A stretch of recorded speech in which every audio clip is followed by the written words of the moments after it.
Today on Filmmaking Conversations with me, your host, Damien Swaby, I speak to Richard Bakewell, an esteemed writer and director, and he shared insights into his creative process. And here's the synopsis for his latest film, Roswell Delirium. In the 80s, the US suffers nuclear attacks and survivors act normal despite radiation poisoning. Young Mandy, trying to reach her astronaut father via ham radio, intercepts an intergalactic SOS.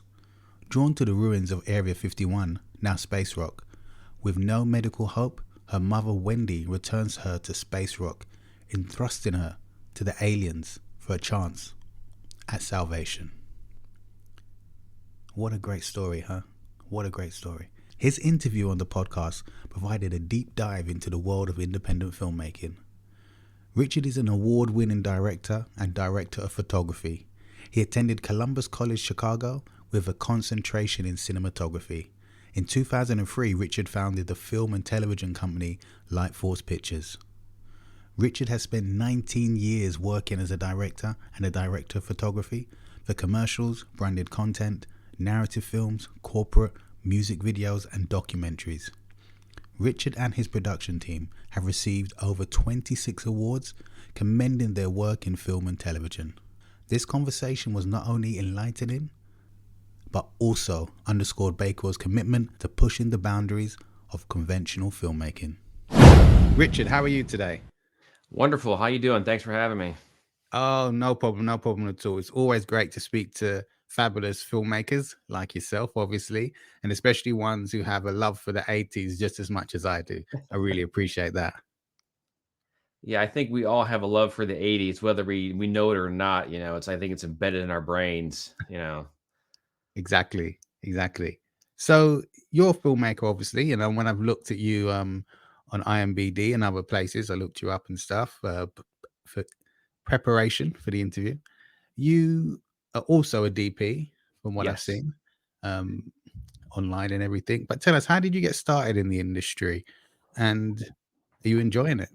Well, yeah, I started I went to film school late 90s, and then I kind of got like sidetracked and became like a junior broker for a while Oh, at Goldman Sachs.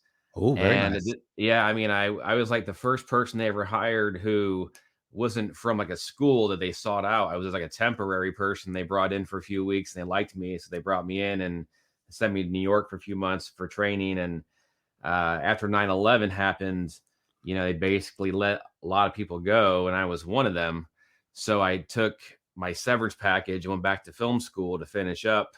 And then, I was kind of like, it became almost like a 10-year program if you space it out, to finish school. But then I did like 3 internships, and then one of those internships brought me all the way to LA eventually, because I got a job in Chicago on a show, and then they moved to LA, and then I just kind of followed them. And it was supposed to be temporary, and then it just became like 19 years of being in LA. So now I think I'm stuck here forever. But it, like, all of that kind of brought me here, and just one job after the next, just keeps going and going. So Amazing. 19 years in LA.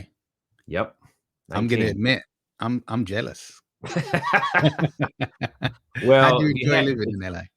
if you had to drive here every day, you really wouldn't be jealous, because, like, to go like 10 miles can be an hour. So you really have Oh, to weigh out the pros and cons. I mean, it's always sunshine. It's great. There's a lot to do, but like then like just the days when you just want to get home and it takes an hour and a half to go like 8-10 miles, like, oh my goodness.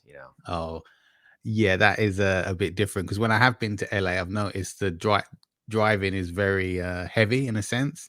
Sure. Coming from London, we have public transport all over the place, everywhere. You can go anywhere in, like, it doesn't take very long.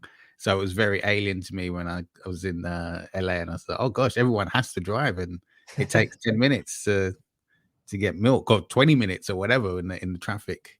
But I digress.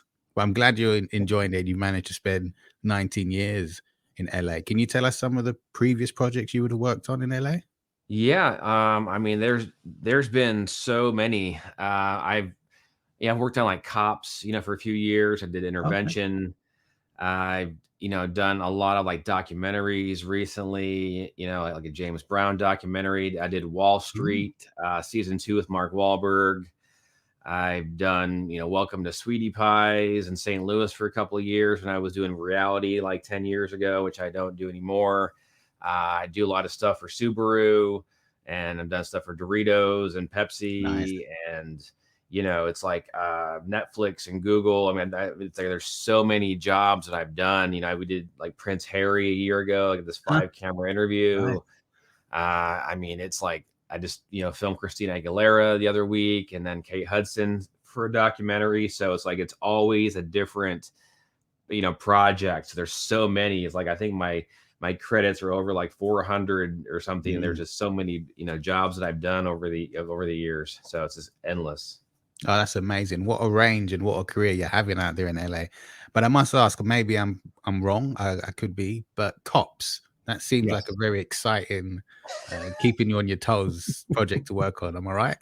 Oh no. I mean, yeah, I mean, it was a very difficult show, like stressful, Mm. especially in the beginning when, I had no idea what to expect. I watched it as a kid and you laugh and people were doing stupid crimes. And, I remember one episode I watched as a kid, this lady, like tied up her husband with like, phone cord, and I was like, I thought it was, hilarious. But then you don't realize the, the danger that you're going to be, put into every day on the job. Yeah. Like my first day on the job, I didn't know what to expect. And then we get in the car and the cop tells me, hey, look, I've been shot at, I've been stabbed, I've been beat down, almost died. Here's how you get to the shotgun. If anything happens, use it and we'll figure out how to deal with it later. Wow. And that was my first 5 minutes in the car. And I'm like, oh my God, what I get into, Yeah. I didn't expect like to, to be talked to like that already and have to like think about life and death. And that's how I felt every day on the job. I had to like worry about my own safety. And then after like 6 weeks, I just forgot about it and started worrying about filming and getting the better shots and sometimes putting myself in danger to get the better angles, because I was so used to it already. I was used to the danger. I just kind of got, very familiar with it. Gosh. Now that is something I've never experienced. Have you actually, were you able to use a gun? Like, did he give you instructions or anything like Oh, that? I mean, I grew up, with guns. My father showed me how to use guns, so I was, I'm pretty familiar with them. I, knew how to get to the shotgun. I knew how to use it in case. And my sound guy, he carried a 38 special in his sound bag because he'd Wow. done the show for like 20 years. So, he's been shot at. I know I had to hide under a cop car a couple times, and shootouts. So he's been through everything. He had like 3 heart attacks on the show because it's stressful. So I didn't carry a gun, but I did have one under my front seat in case anything happened. I can get to it. But it wasn't like supposed to. We never talked about having a gun because we weren't allowed to. But like the Yeah. cops said, we want you to have a gun because if something happens, we need you to help us, and we had to every now and then. No, I don't think they, Never shooting, but like sometimes having to help tackle a suspect, get them handcuffed and get them in the cop car, if they didn't have any backup on the way. Cause sometimes in a small town, like backup is 13 minutes away. 13 minutes. Oh yeah. Yeah. I mean, one time in North Las Vegas, we had a situation and backup, was like 7 minutes away. And I thought we were all going to get beat down and, just destroyed. But luckily it Gosh. didn't happen. But like it took 7 minutes for the cars to get there. And I was like, this is a long 7 minutes. Yeah, that's something else. I admire your bravery because it takes a special kind of cameraman to be involved in that. I think that's for sure. Oh yeah. Oh yeah. But those days are over. I'm like, what? That's a young man's game now. I'm not doing that no more. So Understandable, understandable. But I'm so happy you're here also to talk about your brilliant feature film, Roswell Delirium, that has an 80s feel to it, which is great because, as we said earlier, I love the 80s. It was a great decade for film as far as I'm concerned. oh me too. And people bag on those movies, but like they're so endearing and like just they're great. I mean, like the stories are simple, but I mean, everybody had like the screen presence, and you can watch those movies over and over again. They just last forever. I certainly do. Admittedly, I've still got many a VHS at home with some of those 80s classics that I remember renting from VHS stores and just being so excited to take them home and even watch the trailers before the film start. You know, I really enjoyed them. And your one, Roswell Delirium, seems to delicately balance science fiction with a very human story. Can you elaborate on the decision to place such importance on the mother-daughter relationship in the midst of an alternative history sci-fi narrative? Yeah. The idea was to always, like it was going to be a short film, and then COVID happened, and then I decided to kind of go into a writing frenzy and expand the story. Um, and sci-fi is always fascinating to me. Like Mm, it can be on so many different levels, like Close Encounters, ET, Back to the Future, and I wanted to tell my own '80s story because I have such a love for that era. And I really feel like these days women don't really have a good voice in cinema. So I just wanted to create a story that was female driven, because I mean every movie you see, it's always, it's very male heavy, and I'm like, well, women don't really have a voice anymore. So I really wanted to tell this mother and daughter story, because the story for me was inspired by this documentary I did about kids with cancer doing their bucket list. And one of the parents in the documentary, like, her son died, and she was doing his bucket list, and she kept, doing everything she could to save him. He had cancer like 9 times, and then jeez. yeah, I mean, he kept beating brain cancer, and the last time he just like collapsed in the snow, and that was it. And she said to him, if you want to go, you can go. So, like, the idea was, here is a mom who did everything she could to save her child, and it wasn't enough. And so then Mm, that's when I kind of got the idea for my story. It's like, well, what if, everyone's kind of like experiencing radiation poisoning and they're dying and they don't know it, but like this mother is so determined to save her child, she'll take him all the way to this crazy spot in Roswell and give her child to the aliens to save her, because what else can you do at that point? amazing. And the concept of memory distortion is central to Roswell Delirium.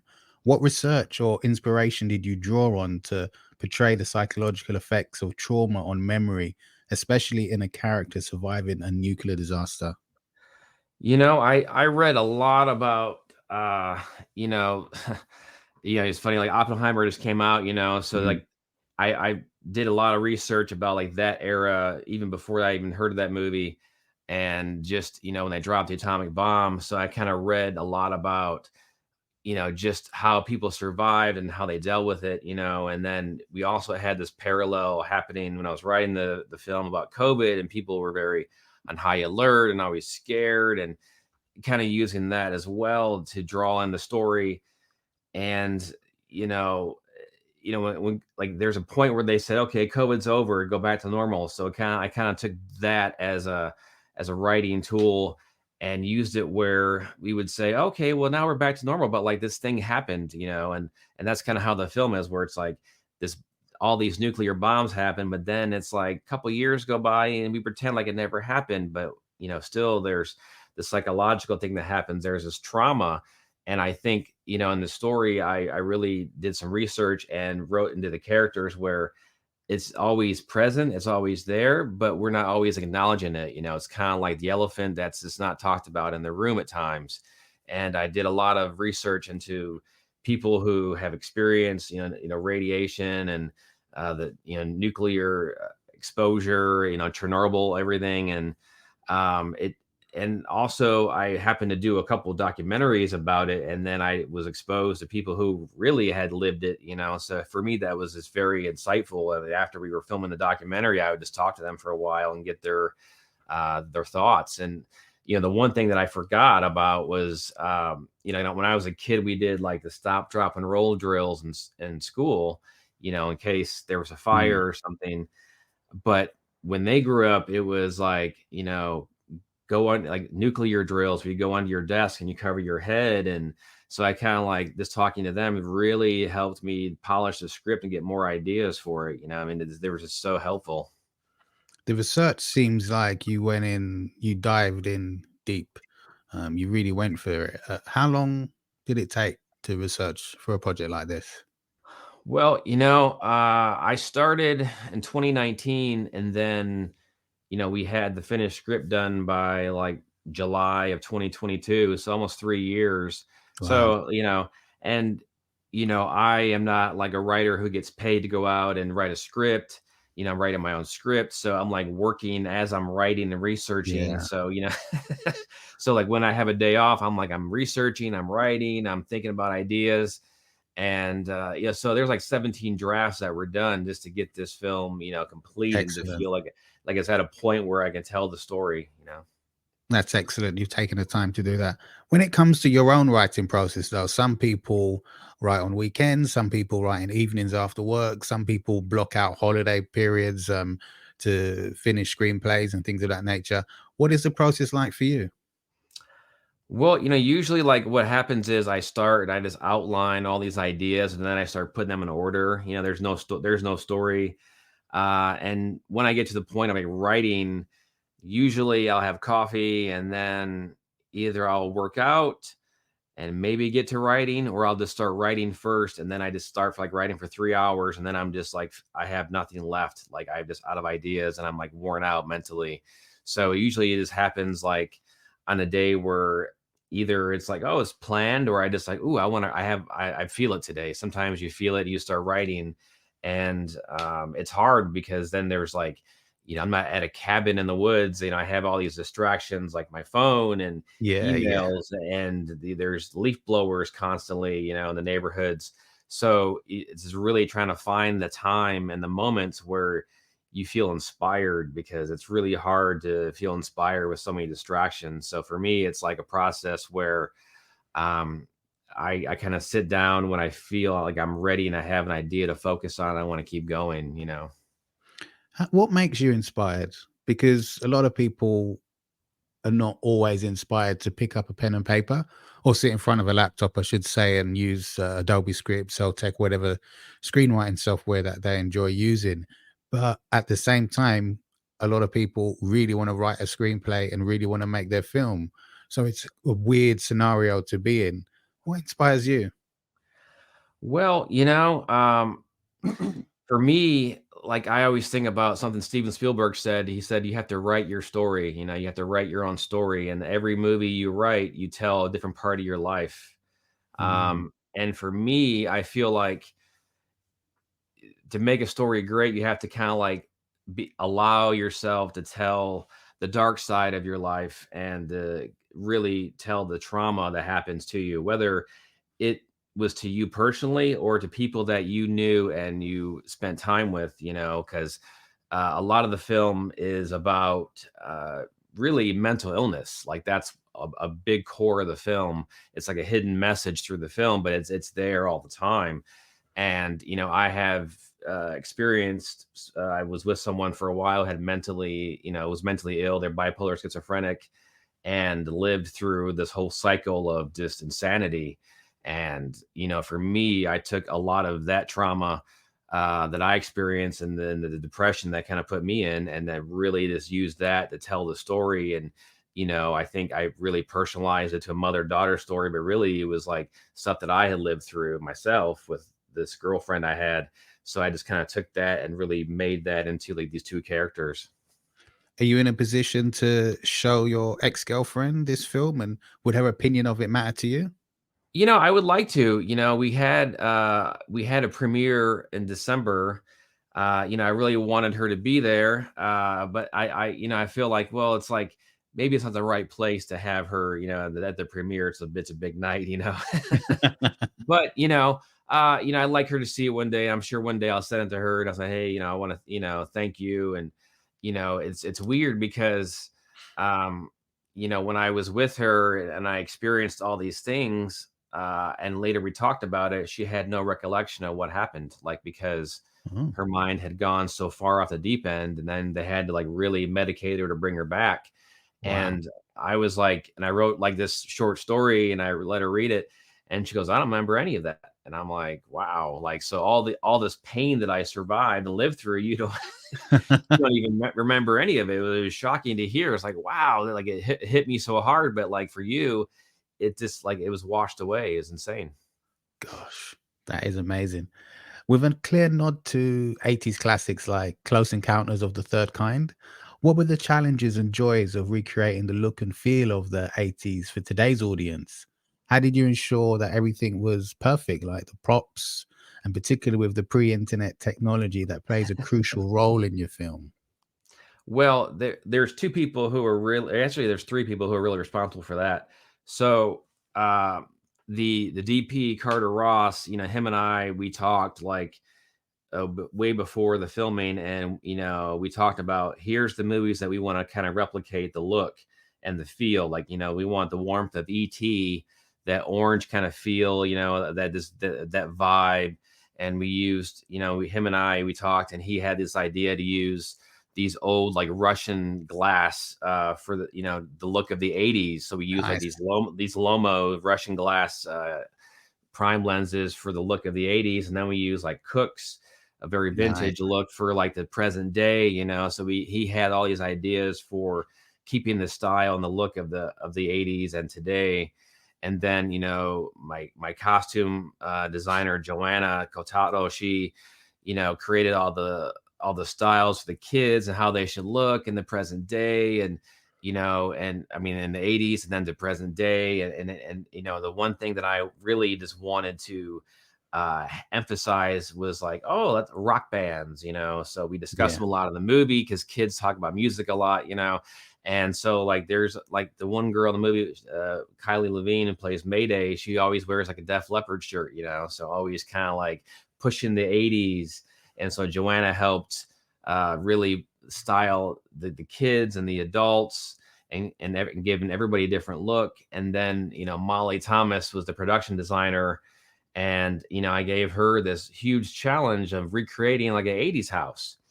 Nice. And we used one of the producers' houses, Glenn and Larissa's house, to take over, because they had this very wonderful garage that I was in love with, where we basically built this ham radio station of like 10 ham radios, and that was where like Mayday reaches out to try to talk to the aliens.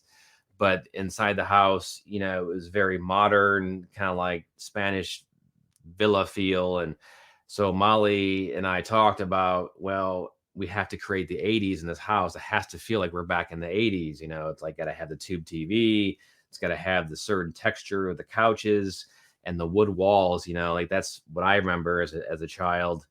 And she didn't grow up in that era, and she kept seeing all these images of like commercials and movies where everything is so vibrant and poppy and all these colors. I'm like, well, that's not how it was. Like that's like Mm. cinema. That's cinema retraining people to think it was that way, but that's how I remember it. So, she had this challenge. And I remember when I brought her to the house to look at it, she was very overwhelmed with, oh my God, this is a big task. Yeah. But, she did, and we had all the props, and even like the classroom, which we filmed, actually was a set. It wasn't even like a real classroom, because there was all these school shootings happening, and they were like, we don't want any filming there anymore. We just, so we got like shut Yeah. down, and we just had to go alternative route.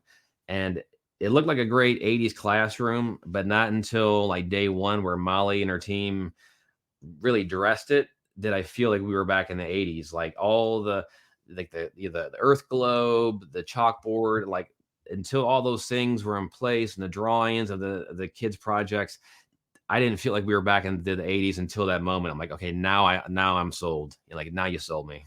Excellent. I'm so glad that you're able to do that, because it's it's these little things that are not quite right that can literally mess it all up. So I'm so happy that happened for you.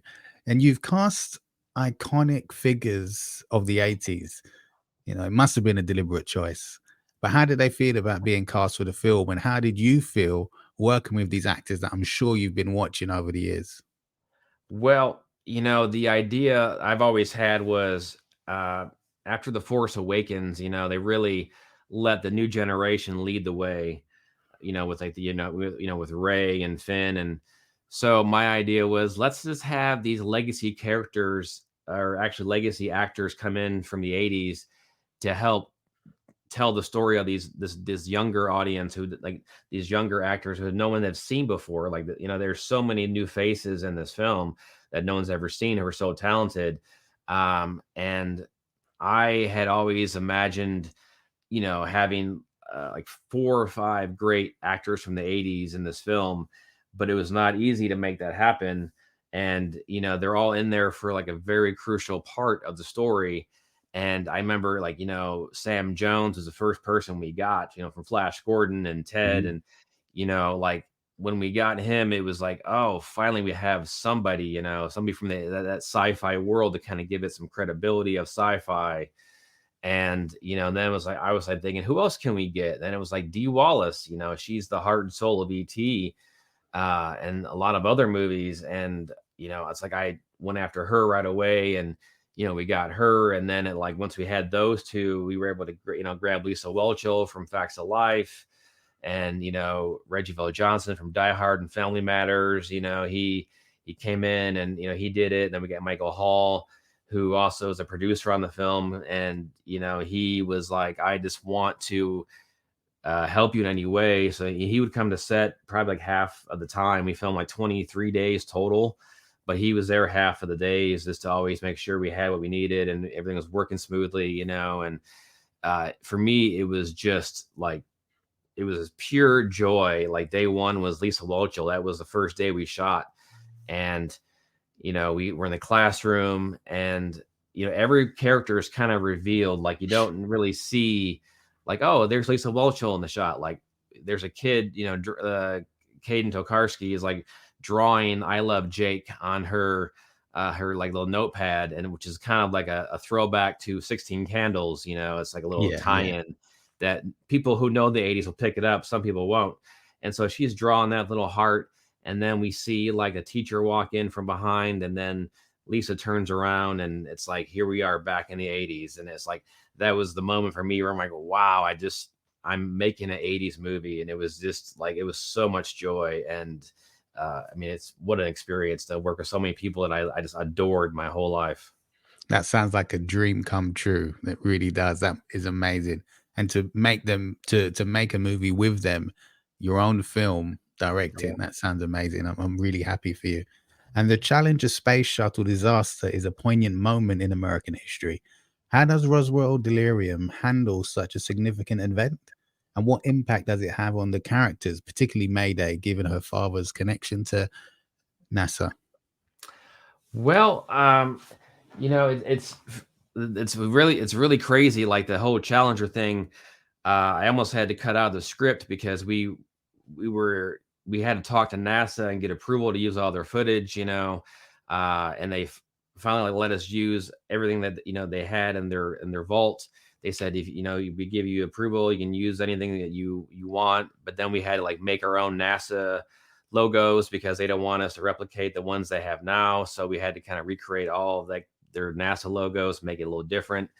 And as a kid, the Challenger explosion was such a huge moment for me as a student, and whatever grade I was in, I can't remember. I don't want to like age myself. But like, I remember our teacher crying in the classroom, and I'm like, we didn't know what even happened. We just thought there was smoke. We didn't know they actually died.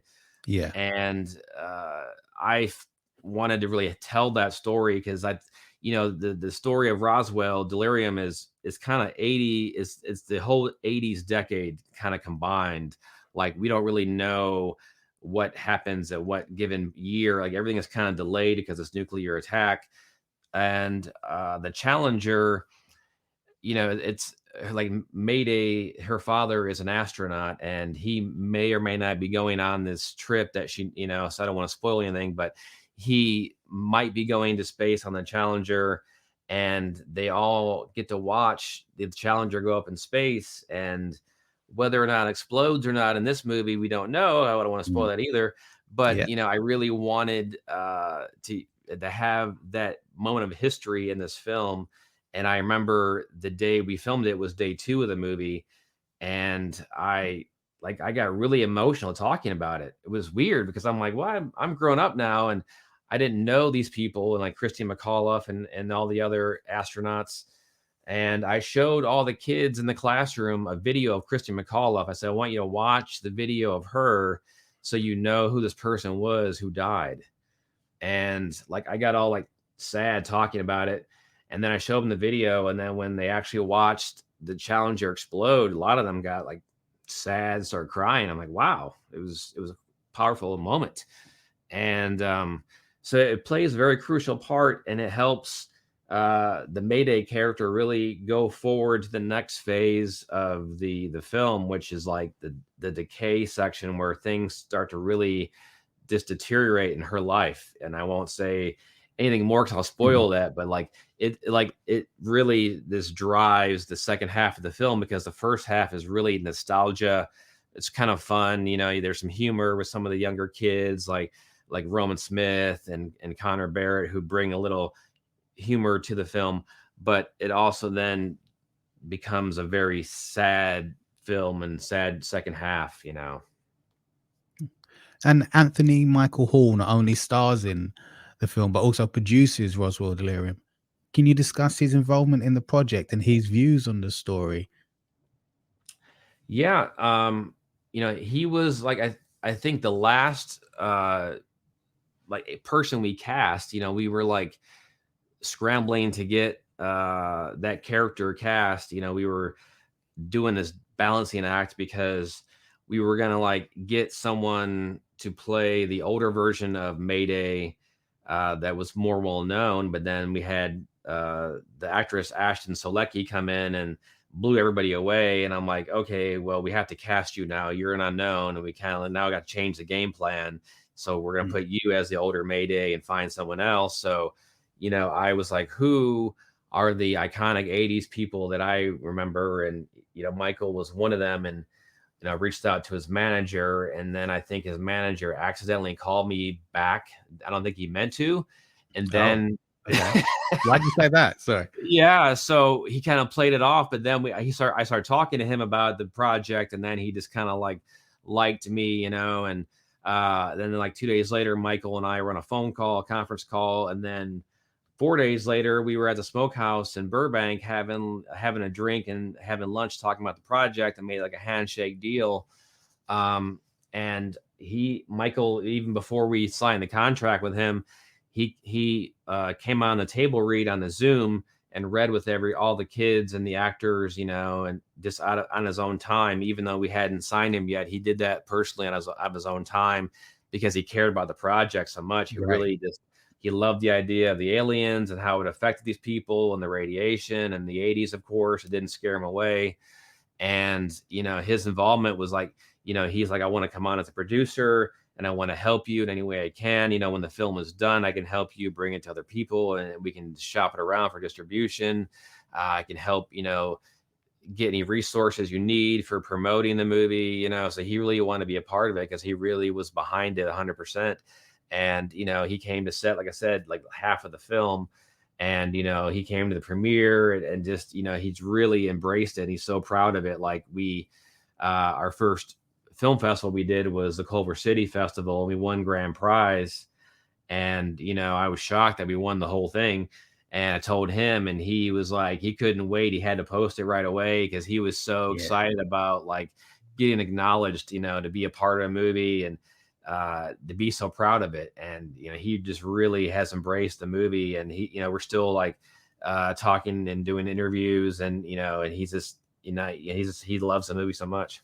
Yeah. Oh, I'm glad to hear that. That's really good. It sounds like he's excited, just like an actor younger in their career would be. Yeah.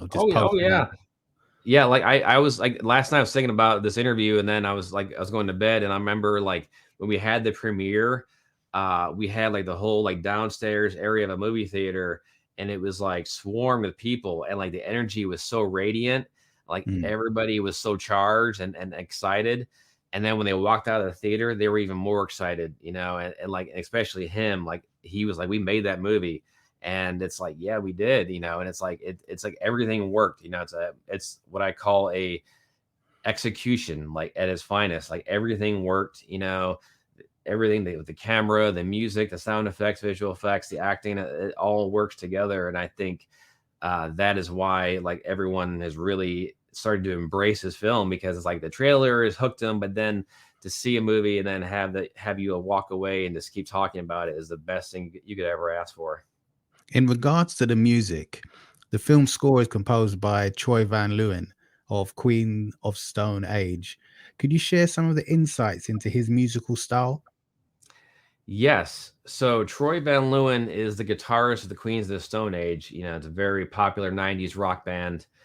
And like Glenn Evans, the producer of the film, had met him at this event we went to a couple years ago with Sean Penn for his company Core.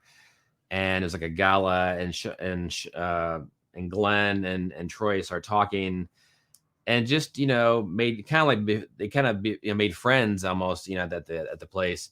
And Troy has a very long history of making rock and roll music. He's also a producer, and he writes for like a lot of other like projects. And Glenn pitched him an idea of like doing the music for the film, and we met again, and then went to the Smokehouse, which seems to be a place where I do all my deals apparently. Right. And the three of us sat down, we talked about the movie, and Troy's like, I love the concept, I love the idea, I want to see something, whatever you have, whatever stage it's in, I want to see it. And the challenge that I gave to him, I said, look, it's a score, there's not going to be any music because I don't want to have to deal with like all the rights. Yeah. And I want to save the cost for other areas like the visual effects and with you. And so I said, the challenge is going to be, you have to create these like very like synthesizer sounds with music for some of the 80s feel. There's going to be some of that, to make you feel good, but because there's like this whole like aerobic scene in the movie. It's like 40 seconds long, but like it has to like have a little beat of that, that little jazzy kind of synthesizer. And then there's got to be these heartstring moments, and then these eerie moments with the alien stuff. And there's so many different things to it. It's got to be kind of upbeat, and then kind of terror when we see the nuclear bombs coming. So he put together like a fantastic score. I remember I showed some of the producers the opening sequence. It's like 6 minutes long, and like they all had goosebumps based on just the music. Like it just really drove the feel. Right. And that's something that Troy was able to do, is give every scene the right feel. Like the first scene like is all tension. He just makes you feel like tense the entire time, like you're on your seat.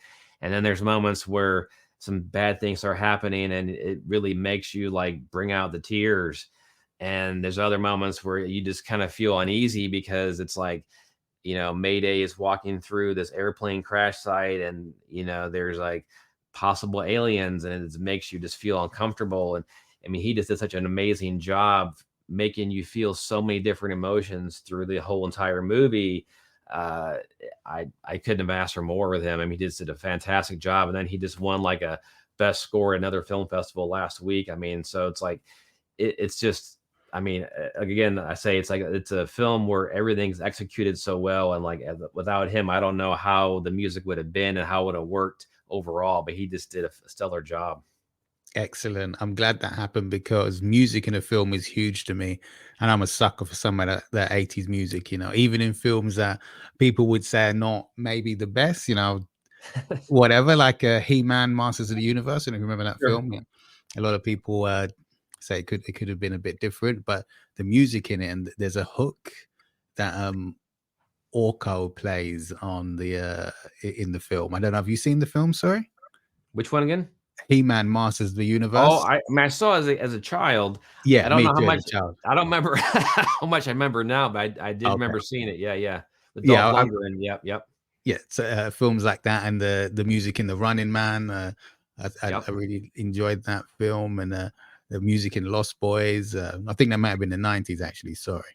But yeah, music in a film is huge for me, and it can really drive films forward. Some editors I've spoke to, they use music to help drive the edit in ways that are probably best suited for the film itself.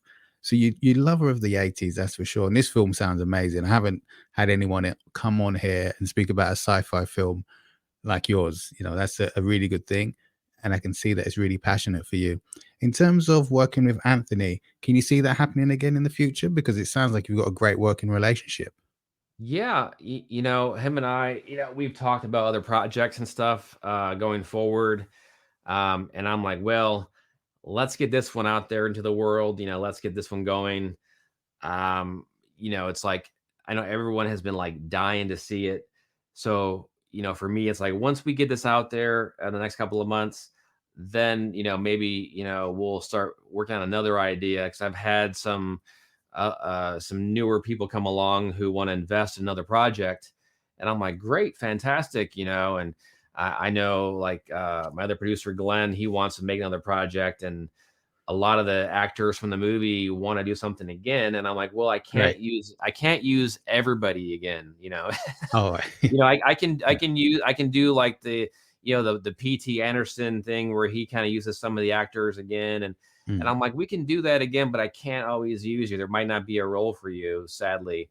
But I can see Michael being a part of something again, and definitely Dee and Ashton and Kylie and Caden and and Roman and some of the other kids and Georgia but Michael and I, I've kind of like had an idea of a spinoff of Roswell Delirium that is not really the same universe, but it's like the idea of a world that's kind of like less occupied by people. It's more like Walking Dead style, where it's like it's all survival. It's like all these things have happened, and now it's like it's all survival. So it's like there's no more power. It's it's hard to even find food, but it's people like surviving, and it's like really trying to live in a contaminated radiation world.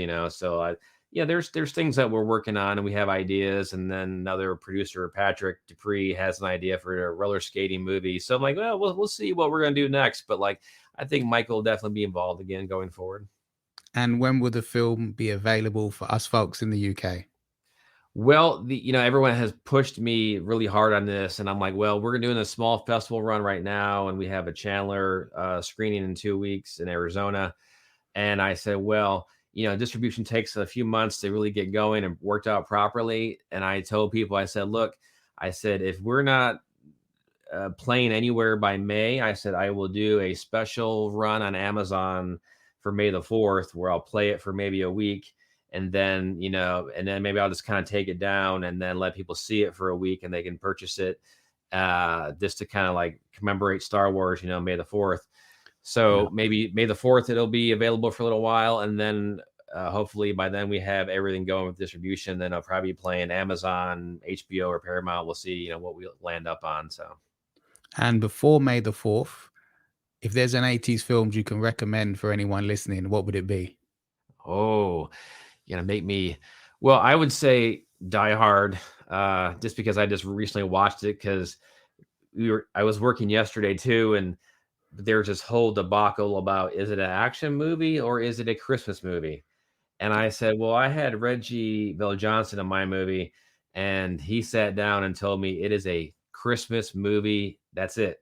So Oh, he's like, everyone says it's an action movie because it's really a Christmas film. That's the heart of the movie is Christmas. And like that film is just done so well. hmm. The acting, the believability that this could happen to a guy. The villain is Alan Rickman is phenomenal. The music, just the scenic shots. And then if you know anything about the making of the movie, like it was so difficult to get that movie made. And it's like it's done so well, and it's like the perfect movie for the 80s because it's like it came out like right towards the end of the 80s. And Bruce Yeah. Willis was like that was his takeoff role. And Yeah. what he did after was not so great, but like that movie just solidified him as an action star. And like it's just, I mean, and Reggie is fantastic in that movie, and just it's like one of my favorite films ever. That's a very, very good recommendation because I remember watching it thinking, oh, the guy from Moonlighting is fighting. It's interesting. Yeah. But I would have called it a Christmas and action film. But hey, you know, it is what it is in that way. But Richard, thank you so much for coming on. I really, really appreciate it. I'm gonna put as much information as I possibly can in the show notes about you, your history, and your film, and where people can go potentially check out other projects you've worked on and anything else that is regarding Roswell Delirium. And I thank you again for coming on. Have you thought of upgrading your cinematography game? Would you like to have an ASC cinematographer mentor you for free? Join veteran cinematographer Suki Medenzovic, ASC, Disney, Pixar, FX Networks, Netflix, American Horror Story. As he teaches you how to create beautiful images using 3 lighting techniques he has mastered on film sets over his 30-plus years in the film industry. Each technique uses basic, low-cost lighting equipment so that anyone can achieve beautiful visuals no matter your project's budget. If you want to take your cinematography to the next level, visit filmmakingconversations.com to sign up for instant access. If you like this podcast, share it with friends, leave a comment in the comments section, and hit the subscribe button.